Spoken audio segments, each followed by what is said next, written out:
નમસ્કાર મિત્રો, વિડીયોમાં તમારું સ્વાગત છે। જી હા મિત્રો, અત્યારે હાલ મોટા અને મહત્વના સમાચાર સામે આવી રહ્યા છે। તો મિત્રો વાત કરીએ તો અમિતાભ બચ્ચન અત્યારે ખૂબ જ ચર્ચામાં છે। અયોધ્યામાં રામલીલા પ્રાણ પ્રતિષ્ઠા સામેલ થવાથી લઈને બ્લેકના ડિજિટલ રિલીઝ સુધી બિગ બી ખુશ છે।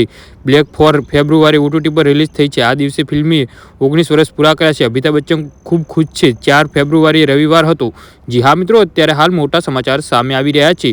તો મિત્રો સમાચારમાં વધુ વિગતવાર વાત કરીએ તો રવિવારે વર્ષોથી ચાહકો અમિતાભ બચ્ચનના ઘરે જલસામાં એકઠા થાય છે। બિગ બી તેમને મળે છે અને તેમને ઓટોગ્રાફ આપે છે અને અભિવાદન કરે છે। પરંતુ આ વખતે જલસામાં ચાહકો અમિતાભ બચ્ચન માટે નહીં પરંતુ તેમના પુત્ર અભિષેક બચ્ચન માટે ઉમટ્યા હતા।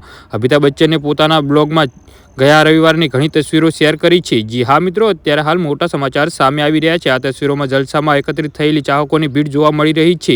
અમિતાભ બચ્ચન ચાહકોનું અભિવાદન પણ કરી રહ્યા છે, પરંતુ ચાહકોની આ ભીડ આ વખતે અમિતાભ બચ્ચનની સાથે સાથે તેમના પુત્ર અભિષેક બચ્ચન માટે પણ જમા થઈ છે। અભિષેકનો બર્થડે હતો અને અભિષેક આ વર્ષે 5 ફેબ્રુઆરીએ 48મો જન્મદિવસ મનાવ્યો છે। જી હા મિત્રો, અત્યારે હાલ મોટા સમાચાર સામે આવી રહ્યા છે। અભિષેક બચ્ચનના બર્થડેને એક દિવસ પહેલા અમિતાભ બચ્ચનના આ ચાહકો હાથમાં પોસ્ટર અને બેનર લઈને પહોંચ્યા હતા, જેમાં અભિષેકના શુભકામના આપવાના મેસેજ લખેલા હતા। ચાહકોના હાથમાં અભિષેક બચ્ચનના અલગ અલગ પાત્રવાળા પોસ્ટર હતા, જેમની જર્ની અને શ્રેષ્ઠ આદરકરની ઝલક દર્શાવી રહ્યા છે। જી હા મિત્રો, તો આના વિશે તમારું શું કહેવું છે તો નીચે અમારી કોમેન્ટ બોક્સમાં જરૂરથી જણાવજો। ધન્યવાદ।